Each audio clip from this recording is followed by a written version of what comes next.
Chapter 56. The Intensive Search. After the keepers of paradise and hell closed their doors on the face of Joseph, he decided to go next and knock on the door of the law. The poor husband knew he had no money to appoint a lawyer for defending his wife if her case reached a court in New Delhi. Accordingly, he hoped that he could clear the misunderstanding before it would develop further and keep his wife and him more longer time in that hellish city. Every day and every night in New Delhi had brought more agony and suffering to them. They had very little cash remained in their hands. So, Joseph returned to the Sudanese hotel and requested one of the 4 tenants to go with him to the nearest police station. Upon their arrival, the sergeant officer in charge surprised them by saying, there were no female detainees by the names of Nishitha Naga Suresh and Inaz Ahmed Salah. Joseph requested him to recheck his computer several times, which he did. He then asked him to search his desk for a possible note written by the night shift police. The Indian sergeant officer in charge was a kind man and therefore cooperated with the 2 foreign students. He did everything he could to solve the mystery of the 2 female students who were allegedly arrested last night by 6 Indian police officers. He talked with other police officers. He called a couple of adjacent police stations and inquired about those 2 female detainees. He didn't get any positive answer. Every police officer said to him, he had never heard about those names before. Finally, the good Indian man told Joseph to take the case of his wife and the other girl to the New Delhi police headquarters. He guessed that, as a foreign student, and having a Muslim name, Inaz Ahmed Salah might have been arrested by the anti-terrorist police. Likewise, the other Indian girl Nishitha Naga Suresh, because she had a foreign student boyfriend, most probably her arrest was handled by the same police enforcement. Joseph had to travel by 3 buses to reach the New Delhi police headquarters.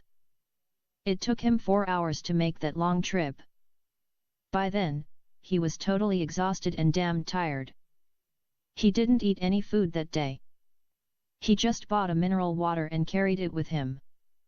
In all that time, he took a few sips from it. To enter inside the Indian police headquarters was more difficult than trying to trespass inside the White House. No matter how he tried and begged, the foreign student Joseph was barred entry. He was told at the heavily secured entrance, he had to write his inquiry in a paper and mail it to the address of the fortified police fortress. Joseph knew he had no time or patience to do that. He wanted to know where those 6 Indian policemen had taken his wife and the other Indian girl. By the way, the Sudanese boyfriend of Nishitha didn't take the arrest of his girlfriend seriously. He just considered it a misunderstanding and hence thought on the following day his girlfriend would be released and come back. With that in mind, he fell asleep and on the next day he went to his college. That fateful day, Joseph Abraha returned to the Sudanese hotel at 1:30 a.m. He came with the last bus. He returned as a soldier who got defeated at the battlefield. His enemies had taken his wife and hidden her somewhere. During his trip back to the Sudanese hotel, he determined to return on the following day to the Gate of Paradise and Gate of Hell and turn their buildings upside down and burn them with unquenchable fire, if they refused to help him locate the whereabouts of his beloved wife Inez. Alas, when the defeated Joseph reached the damned Sudanese hotel, he heard the incredible news, which made every hair in his body to stand. He was told, Nishitha Naga Suresh returned home at evening time in a miserable condition. She was crying while every part of her body was bleeding. Her clothes were torn and her hair was disheveled. She told them, 4 of those 6 policemen took her in their vehicle out of the city and brutally raped her inside a farmhouse. When they were done with her, they left her half dead and drove away. There was an old man kept as guard in that isolated place. She remained lying unconscious in a small hut. When she regained her consciousness it was a noontime.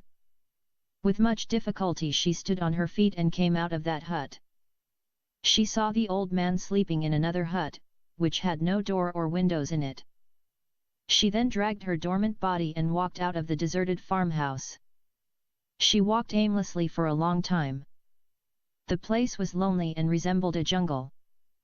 She then found a big road and continued her walk on it. Luckily, a car came her way and stopped to pick her up. Her miserable condition made the people in the car hesitant to drive her back to the city. Finally, after she cried and begged them not to leave her to die in that lonely place or got eaten alive by wild beasts, they agreed to help her. However, from the fear of being accused or implicated in her kidnap and rape by the police, they told her they would neither take her to the police station nor to a hospital. Then they said to her, they were ready to take her anywhere she wanted to go to except those two places. Nishitha told them to take her to the apartment of her friend. As soon as they brought her to the address she gave them, they drove away before she entered in. Her Sudanese boyfriend took her to the police and filed a complaint against those 4 Indian policemen who kidnapped and raped his girlfriend. After taking her statement, the police sent her to the hospital. She was at once admitted in. She was now under treatment. Her boyfriend was told by the hospital authority that her injuries weren't life-threatening. Chapter 57. The Sad End. India is considered to be the most dangerous place for women in the entire planet Earth. A girl could be gang-raped in broad daylight in public place. There was a well-known case of young girl who was gang-raped while she was traveling with her friend in a bus. Her boyfriend was badly beaten by her rapists. The 2012 Delhi gang rape case involved a rape and fatal assault that occurred on December 16, 2012 in South Delhi. The incident took place when a 23-year-old female physiotherapy intern, Jyoti Singh Pandey, was beaten, gang-raped, and tortured in a private bus in which she was travelling with her friend, Aindra Pratap Pandey. There were 6 others in the bus, including the driver, all of whom raped the woman and beat her friend. 11 days after the assault, she was transferred to a hospital in Singapore for treatment, but died from her injuries 2 days later. Joseph, with unbelieving ears and heart loudly beating like a drum inside his chest, heard the horrific story of the kidnap and rape of Nishitha, which was narrated to him by some of the southern Sudanese. While those boys were telling him what the Naga girl had said to them, he felt as if he was watching a video of 4 Muslim terrorists raping a defenseless Yazidi girl. He intentionally avoided asking them what had the victim said about the fate of his wife. He didn't want them to tell him anything bad about his beloved Inez. But, deep down in his heart, he knew something even more evil had already befallen his beloved Inez. He just didn't want to hear it. Nonetheless, his mouth was opened against his consent and exposed the status of his heart. He was informed that, Nishitha told them and said to the police, the Sudanese girl was taken in a taxi by 2 of those police officers. One of them used his cell phone and called a taxi. When the taxi arrived, 2 of them dragged Inez out of the police vehicle until they took her inside the taxi. The taxi driver was an old Indian man with a long beard. His bearded face indicated that he was a religious Muslim man. Nishitha said it was outside of the city when she and Inez got separated from each other. After that, she was taken by those lawless policemen to that farmhouse and got viciously and violently raped by all of them. Joseph wept the whole night for his beloved Inez. If he suspected that those wicked Indian policemen were planning to kidnap and rape his wife, he would not have allowed them to take her unless they killed him first. They came as wolves in sheep clothing and fooled them with the story of the neighbors complaining about the prostitution activities. Even so, Joseph was puzzled about the narration of the Naga girl. Why was she got raped by 4 policemen in the deserted farmhouse, while his wife was taken somewhere else and raped by 2 policemen? He knew his beloved Inez was 100 times more beautiful and had sexy body than Nishitha. Every man saw the 2 girls would desire Inez. How then the 2 evil policemen convinced their 4 accessories in the kidnap and rape crime to take the Naga girl and rape her and allow them to take the Sudanese girl and do the same to her? In addition to that, why didn't they take Inez to the same isolated farmhouse and rape her? Why they called a cab and took her away? Why they decided to separate the 2 girls? Joseph spent the night sitting in a corner of the room weeping for his kidnapped and raped wife and thinking about those puzzling questions. While he was in that sad state, the other asylum seekers were sleeping and snoring. Even the boyfriend of that Naga girl was fast sleeping and dreaming about the promised land.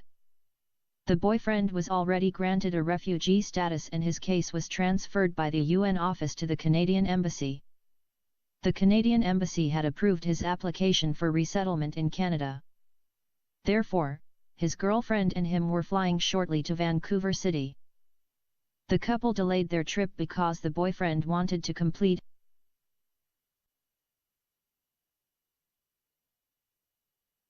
his final year and obtain his BA degree. His girlfriend was a registered nurse. She agreed to marry the African boy because he would take her to a Western country. Otherwise, an Indian girl, no matter how she was poor or ugly, she would never fall in love and marry a black African boy. This marriage of convenience was very rare in India, but sometimes it happens. The Naga girl was added to her boyfriend's case after a year from the time he became a refugee in India. The first place Joseph went and broke the sad news of his wife kidnapped was the UN office. This time, the gate of paradise was thrown wide open and he was called in. It was the Muslim woman Mrs. Salma Muhammad Ahmed, who allowed Joseph to come in. She expressed her deep sorrow and took long time in comforting the heartbroken husband. She then told him she would add the new developments to the pending case of his wife. Joseph had also briefed her about his wife's lost passport and her application for a new one. She added those new details too. But, when he asked her what the UN office was going to do to help him find his wife, she said, the kidnap and rape of his wife was a police case and the UN office was not authorized to interfere in such legal matter. She advised him to report the crime to Ina's embassy. According to her, it was the Sudanese embassy's duty to work with the police of New Delhi and find what had happened to the missing girl. Finally, Joseph demanded to know whether the new developments would lead to the acceptance of his wife's application for refugee status. Like before, she said such a decision wasn't hers to make individually. It had to be decided collectively by other senior legal representative. From the gate of paradise, the sad and lonely lover traveled again to hell. At the Sudanese embassy, he was told again the kidnap and disappearance of the Sudanese girl Inaz Ahmed Salah was a police case and the Sudanese embassy would not interfere in the internal matters of the host country. To justify their refusal to cooperate, some of the diplomats told him, there were Sudanese students got murdered by Indians, some were arrested and given the maximum prison sentences because some Indians falsely accused them of drugs trafficking, some Sudanese girls got raped by Indian policemen, and the list go on. In all those cases, the Sudanese embassy could do nothing to rescue those victims. Once again, Joseph left the bottomless pit and with sad heart returned to the place of torment. By now, the heartbroken man became completely broke. He became penniless and began to beg other asylum seekers for a few rupees to use them to travel by the local transportation. He spent 2 days without food. He ate food only when he remained the whole day in the abyss of those wretched asylum seekers. As soon as he took a few bites from that one-time meal and quenched his starved stomach, Joseph would leave and go and search for his beloved Inaz. In those miserable conditions, the lonely and sad lover spent 2 weeks running in circles, between the UN office, the Sudanese embassy, and the Indian police stations.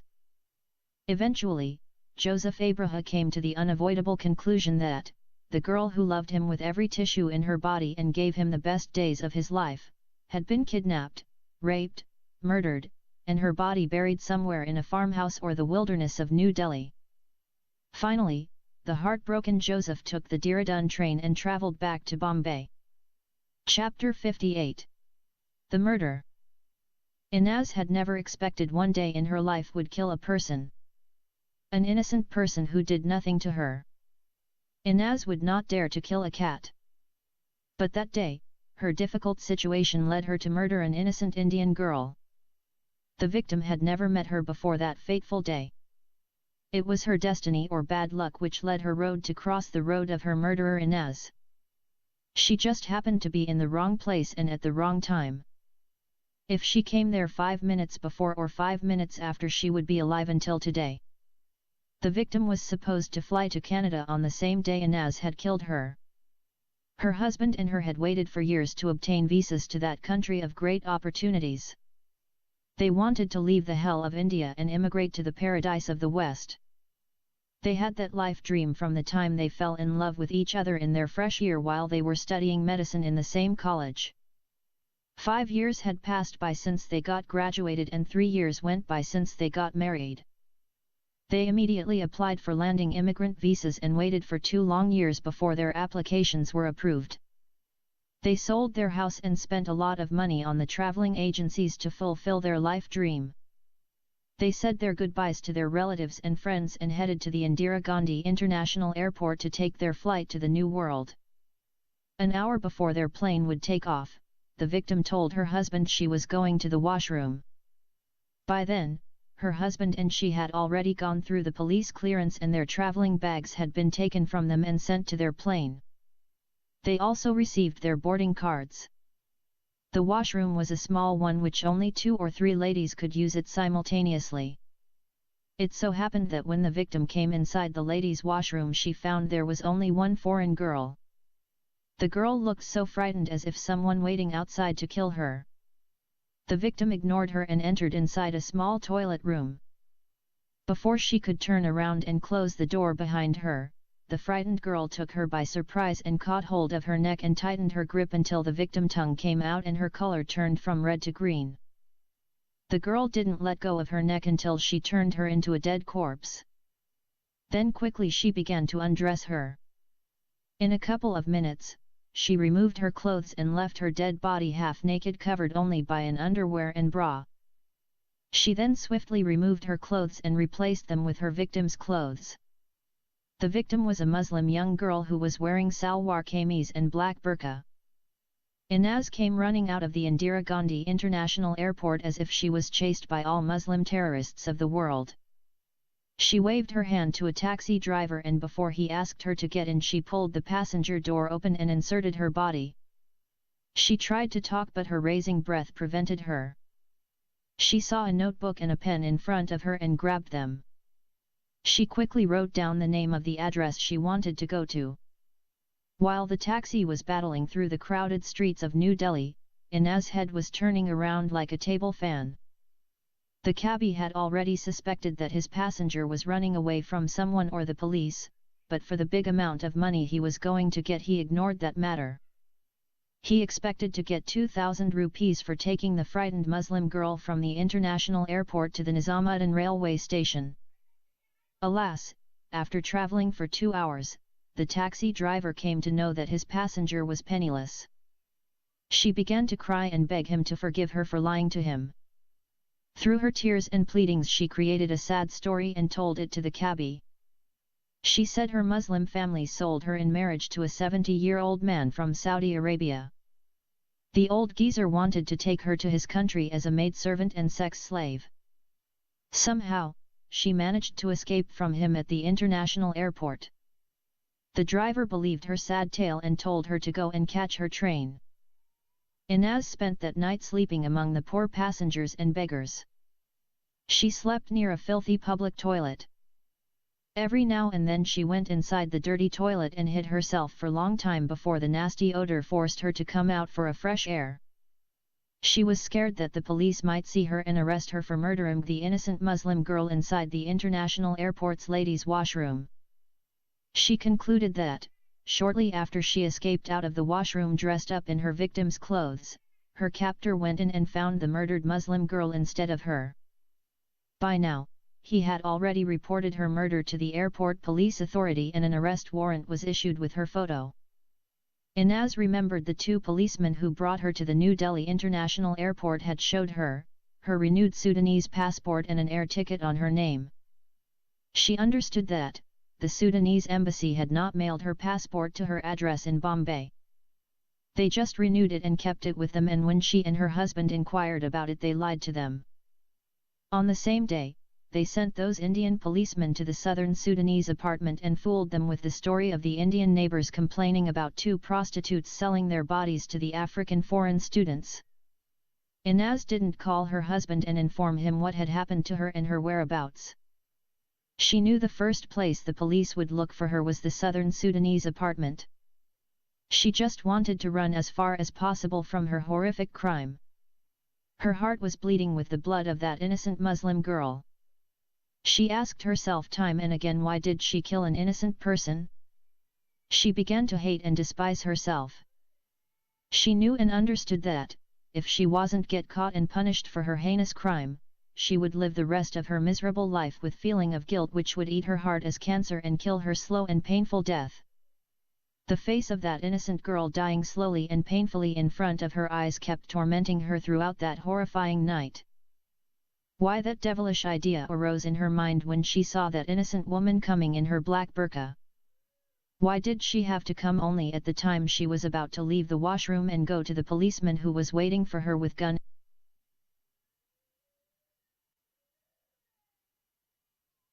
in hand? Why no other woman had come with her victim? Why did she happen to be dressed up in a black burqa? And why the gunman didn't recognize and shot her dead at the door when she walked in front of him and escaped? The Dehradun train arrived at 10:30 am and left Nizamuddin railway station at 12 am. Inaz had neither money nor ticket. She just climbed inside the already fully packed train. She didn't find any empty seat. She stood with the poor and the poorest of poor near the door. The door was just a gateway without a door on it. If the passenger wasn't careful or didn't find anything to hold to, he could be swept out and land on his neck and break it. Inaz's slow train took 35 hours before it reached her final destination in Virar. It needed to crawl for other 2 hours more before it arrived in its final stop at Bandra terminus. It was the most difficult and horrifying trip a human being ever went through. Inaz ate nothing throughout that time. The last food she ate was the roasted meat she had at Nizamuddin with her husband Joseph. In addition, most of her trip she remained standing near the door. A few times, she got enough space and sat on her knees. The fear of being arrested by the police and the mental torture of the murders she committed kept tormenting her conscience all the way long. In that painful and miserable conditions the poor Inaz travelled back to Bombay. Controlled by the fear of the police and paralyzed by the dread of the murder, the extremely frightened Inaz scared to go to her apartment and stay alone. Besides, the area where they were living in had very bad neighborhood. There were many gangsters and jerks living all around her apartment. She was afraid some of those sexually frustrated men might discover she was staying all alone and come and rape her at night. 50% of the men in India are called sexually frustrated men.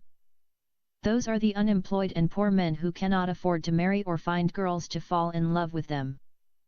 They were so poor that they could not afford to go to the red light area and sleep with prostitutes. This is one of the factors that made India to be number one in rape cases and also made it the most dangerous country for women in the world. Therefore, Inaz decided to request her kind neighbors to keep her in their house until her husband would return from New Delhi. Chapter 59. The Police Gondas. Joseph returned to Bombay after 15 days from the day his beloved Inaz's feet touched the accursed ground where her persecutors and abusers were allowed to roam freely while they were masquerading themselves as foreign students. He refused to get down at Virar. He decided never to return to their apartment without his beloved wife. He knew everything in that love nest would remind him of her. Her clothes, her photos, her perfumes, and even the furniture and utensils would have her presence in them. Therefore, he determined either to return with her or abandon that wonderful love castle forever. Besides, after he lost Inaz, Joseph was no more afraid of those coward Sudanese students. So, the brave Joseph decided to return to the International Students' Hostel and live among those Sudanese terrorists. He also wanted to return to his college and resume his medical study. He did not want to travel every day for 2 hours to reach his college and other 2 hours to return home. From the International Students' Hostel he needed only 15 minutes to get to his medical college. In addition, Joseph wanted to go every evening to Marine Drive and sit by the Arabian Sea shore, where his beloved Inaz and she had confessed their love for each other and where their lips touched one another for the first time. He just desired to relive those beautiful and wonderful days they enjoyed for many days. Those were the innocent and virgin days before those terror-inspiring Muslim students discovered their affair and turned their wonderful love into living hell.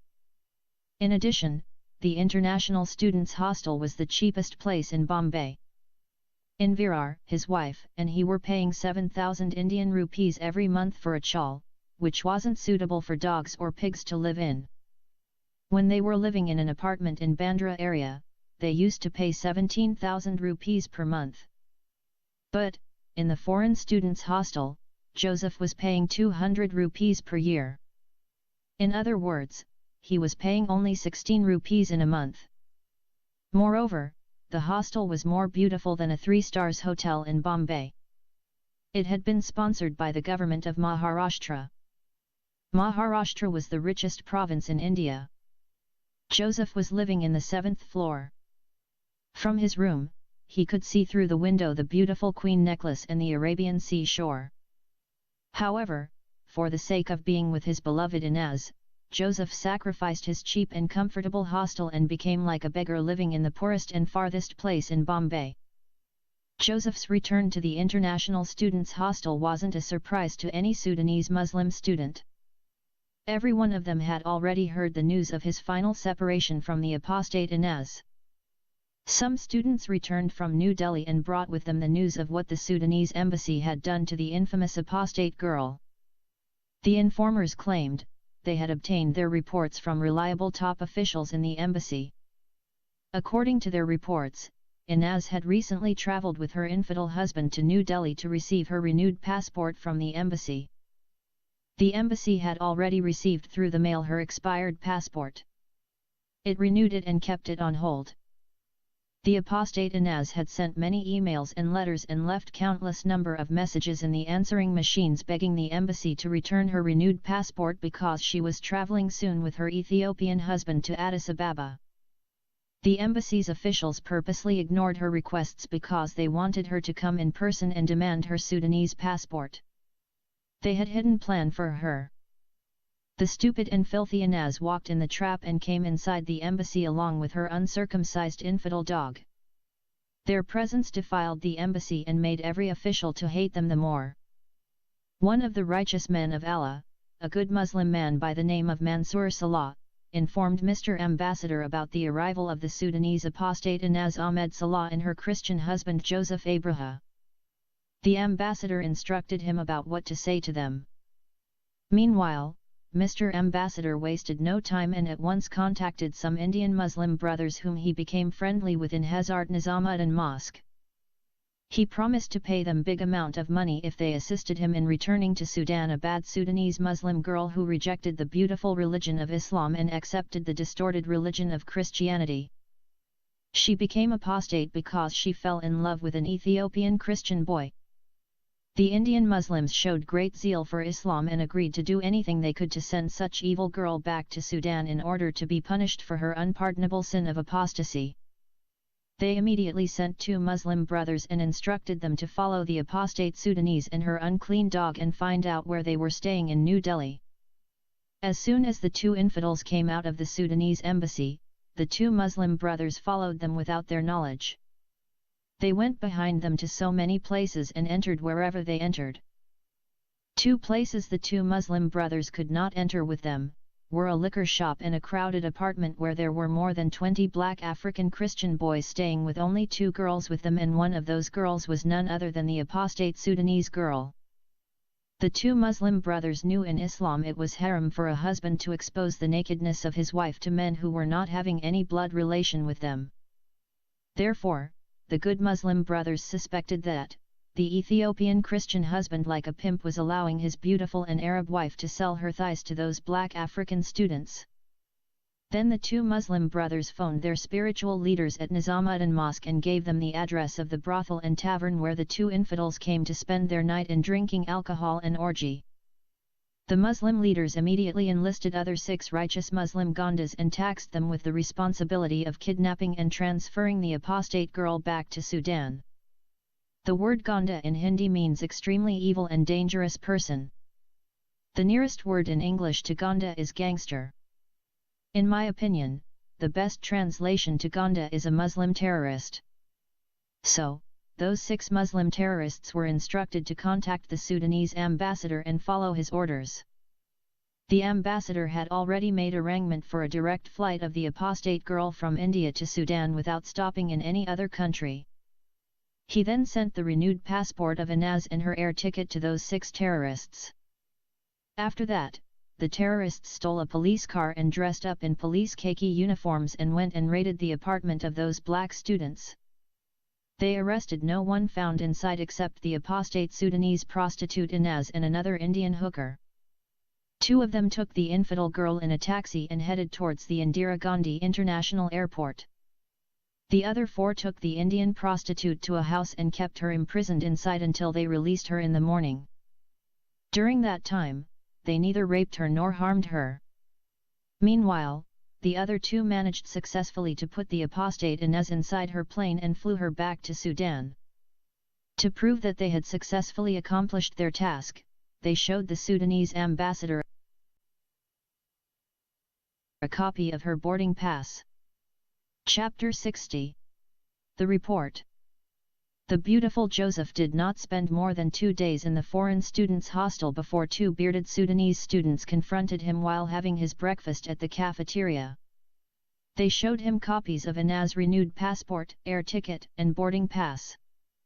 The date in the boarding pass corresponded to the date in which his beloved Inaz and the Naga girl were kidnapped by those 6 Indian policemen. Until that moment, he was believing the kidnappers were New Delhi police officers. All this time, he hadn't suspected they were Muslim terrorists. He recollected that his wife and he were raided in their apartment at Bandra and falsely accused as drugs dealers and taken under custody by the Bombay police officers. So, he thought those kidnappers in New Delhi were also from the Indian police enforcement. But they abused their authority and kidnapped 2 innocent girls and brutally raped them. Joseph heard that the Indian policemen could rape a girl inside their wagon while transferring her to the lockup. Some of them raped their victims during their harsh interrogation methods. Consequently, Joseph had never thought for a second that the Sudanese embassy was behind that cowardly act. Therefore, the extremely angry Joseph decided to seek the help of the influential Indian Christian man Mr. Vijay Alexander. He wanted to expose the great evil that had been done to his beloved Inaz by the Sudanese embassy through the help of some corrupt Indian policemen. He determined to make those evil Sudanese diplomats and wicked policemen pay to the fullness of the law for the kidnap and forcible transfer of his beloved Inaz. He knew and understood that, by now Inaz had already tried, convicted, and put to death. So, he vowed by God that he would avenge the blood of his wife. However, Joseph also held the United Nations responsible for the evils that had been done to his wife. If they had accepted her case and granted her refugee status in India, his wife and he wouldn't have stepped inside that den of kidnappers and rapists. Accordingly, he wrote a big letter to the UN office and disclosed to them what the evil Sudanese diplomats and those lawless Indian policemen had done to his wife. He sent along with his letter copies of his wife's renewed passport, air ticket, and her boarding card which carried the date, the airport, and the plane that transferred her to Khartoum. Those terrorist students gave him those copies and challenged him to use them to bring his adulterous Sudanese hooker back from Sudan. After mailing his letter to the UN office, the angry Joseph went to the office of Mr. Vijay Alexander. Before we go with Joseph inside the good Christian man's office, we need to mention what had happened when his letter reached the United Nations headquarters in India. The Muslim legal representative of Inaz, Mrs. Salma Muhammad Ahmed, rejoiced and so much overjoyed when she read the letter and saw the crystal clear evidence of the transfer of the apostate Muslim girl who caused so much damage to her beautiful Islam and made the Hindu idolaters to ridicule her holy prophet. She too concluded that, by now the Sudanese girl had already been put to death for her abominable apostasy. Nevertheless, she anticipated that if such information reached her seniors she would be blamed for not granted a refugee asylum for such heavy persecuted and her life was in constant danger girl. For that reason, she might be fired. Worse than that, Inaz's husband might take the matter to the law. And if she was tried and convicted, she would be cruelly punished by the Hindu policeman. All those scenarios were possibilities, if she remained quiet and did nothing to cover up her religious bias against the despicable apostate girl. So, to hide her evil deeds, Mrs. Muhammad Ahmed decided to approve the case of Inaz and grant her refugee status in India. She knew such refugee asylum of no use to the already transferred apostate girl. She used earlier date and wrote a letter to Inaz Bombay address informing her about the approval. Along with the letter, she sent her refugee certificate and a check on her name. She expected the check would be returned by her husband to the UN office because he wasn't authorized to encash it or deposit it in his account. Mr. Alexander was deeply troubled by the sad news. In his heart, he blamed Joseph for encouraging Inaz to leave his protection and safety and move to his apartment. But, the good man didn't express the contents of his heart with Joseph. He knew Joseph was already going through the most painful separation that the husband could ever go through. Some Indian lovers killed themselves when they were unjustly torn apart from each other. So, Mr. Vijay Alexander comforted Joseph and promised to do whatever he could in order to see to it justice was served and therefore the culprits were severely punished for their evil deeds. However, Mr. Alexander told Joseph, no Indian authority could return Inaz back to India. Joseph agreed with him and told him, he knew he had lost Inaz forever. Nonetheless, he wanted to punish those who kidnapped and transferred her to her country against her wish. Immediately, Mr. Alexander picked up his cell phone and called his police friend, the head of the CID, and reported the serious crime against the apostate Sudanese student, which had been plotted by the Sudanese embassy and carried out by 6 corrupt Indian police officers in New Delhi. The head of the CID promised his friend to investigate the serious matter.